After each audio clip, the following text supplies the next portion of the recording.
looks nice, but you can tell the sunlight's dying a lot faster than usual. End of daylight savings soon too, huh? And what did I read today? How about this one? Apparently it dealt with weaponized drones again, and it sounded kind of interesting where it says they used a cheap drone, I guess, to take out expensive equipment and all that. This one says, HUR destroys Russia's $10 million WASP anti-aircraft system using FPV drone. So what's going on here, huh? It says soldiers from the Kryla Special Unit of the Ukrainian General Directorate of Intelligence discovered and destroyed a Russian OSA anti-aircraft missile system as reported by HUR via Telegram. According to the report, the air defense system is valued at $10 million, while the FPV drone used by the scouts to destroy the WASP cost only several $100s. Lessons in interesting mathematics will continue, read the caption accompanying the released video. In the footage, which Key Post could not independently verify, the drone camera shows the WASP stationed in a tree line.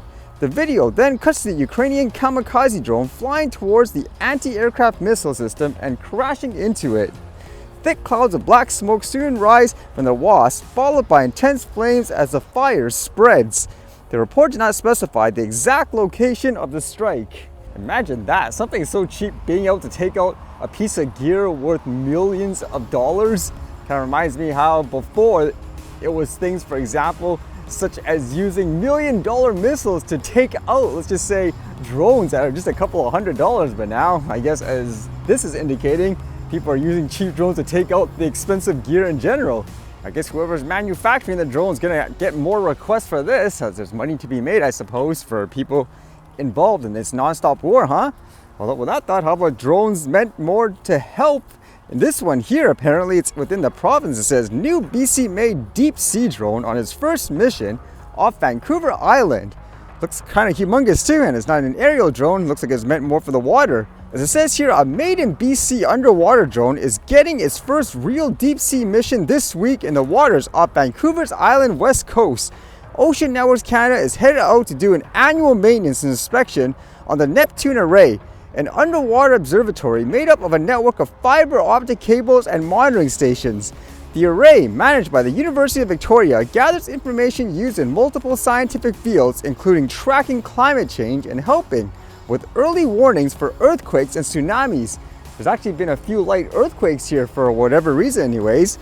Is that the new drone, built by Canpac Marine, is purpose-built for science and features 11 high-resolution cameras, 300,000 lumens of light, and better controls than other similar machines.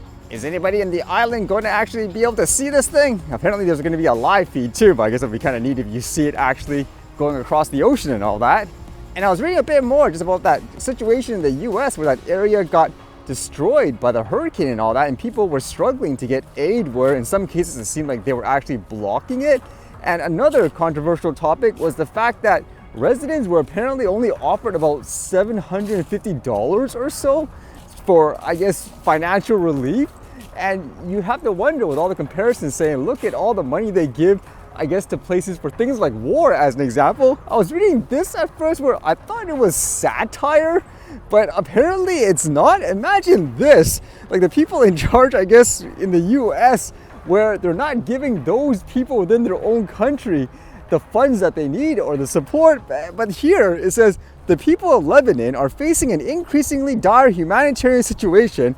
I'm concerned about the security and well-being of civilians suffering in Lebanon and will continue working to help meet the needs of all civilians there. To that end, the United States will provide nearly $157 million in additional assistance to the people of Lebanon for essential needs such as food, shelter, water protection, and sanitation to help those who have been displaced by the recent conflict. This additional support brings total U.S. assistance to Lebanon over the last year to over $385 million.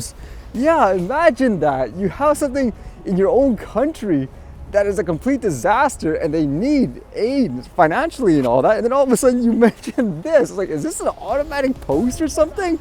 Holy, you have to be like tone deaf or something. I mean, is this just one of those things where when it comes to politics, people just take a blind eye, for example, when they're so dedicated to a specific side or party, they just ignore stuff like this? Whereas if you look at it from a neutral point of view from the outside, like to me, that's crazy. I don't know how they're getting away with it anyways.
All right, see you guys later.